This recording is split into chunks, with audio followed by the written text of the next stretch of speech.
সংস্কার ও নির্বাচন নিয়ে একের পর এক রাজনৈতিক দলের সঙ্গে বৈঠক করছে জাতীয় ঐকমত্য কমিশন।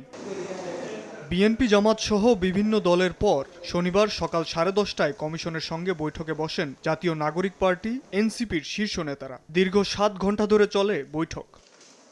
প্রথমে উঠে সংবিধান প্রসঙ্গ। এনসিপি আহ্বায়ক নাহিদ ইসলাম বলেন, সংসদে 2/3 ভোট পেলেও গণভোটের মাধ্যমেই সংবিধান পরিবর্তন করতে হবে। প্রশ্ন তোলেন সংবিধানের মূলনীতির প্রয়োজনীয়তা নিয়ে। সংবিধানে মূলনীতির প্রয়োজন আছে কিনা সেই প্রশ্ন রেখেছি, যে এই মূলনীতির কাঠামোর বাইরে আমরা অন্য কোনো কাঠামো ভাবতে পারি কিনা। সংশোধনীর মাধ্যমে যে দলীয় মূলনীতিগুলো প্রবেশ করানো হয়েছে সেই মূলনীতিগুলো বাতিল করতে হবে। সংবিধান সংশোধনের ক্ষেত্রে গণভোট করা লাগবে।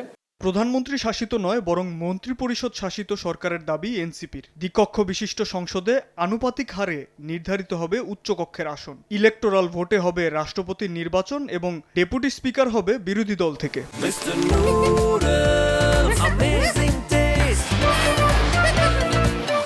আমরা প্রধানমন্ত্রী শাসিত সরকার নয় বরং মন্ত্রিপরিষদ শাসিত যে সরকার সেটার প্রস্তাবনা দিয়েছি।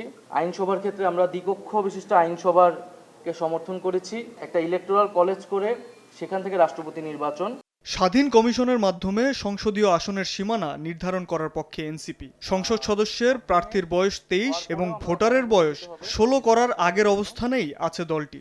আমরা বিচার বিভাগকে রাজনৈতিক প্রভাব মুক্ত করা নিয়ে আলোচনা করেছি। সেক্ষেত্রে কয়েকটি প্রস্তাবনা এসেছে। প্রার্থীর ন্যূনতম বয়সের ক্ষেত্রে আমরা 23 বছর বলেছি, ভোটারের বয়স 16 বছর। সংসদে নিজ দলের বিরুদ্ধে ভোট দেওয়ার প্রসঙ্গে দলটির যুগ্ম আহ্বায়ক সরোয়ার তুষার বলেন, অর্থ বিল ও অনাস্থা বাদে যে কোনো ক্ষেত্রে সংসদে নিজ দলের বিরুদ্ধে ভোট দেওয়ার পক্ষে তারা। যেটার মধ্যে দিয়ে সরকার পরিবর্তন কিংবা সংসদকে অস্থিতিশীল করা হয়, এই দুটো ক্ষেত্র বাদে অন্যান্য যে কোনো ক্ষেত্রে সংসদ সদস্যরা দলের বিরুদ্ধে ভোট দিতে পারবেন। প্রস্তাবগুলো নিয়ে সমঝোতার লক্ষ্যে অন্যান্য রাজনৈতিক দলগুলোর সঙ্গে এনসিপি আলাপ করতে প্রস্তুত বলেও জানান নেতারা। এই বিষয়ে কি সিদ্ধান্ত নেয় সেটা আমরা দেখব। শাবাব ওয়াসি, সময় সংবাদ, ঢাকা।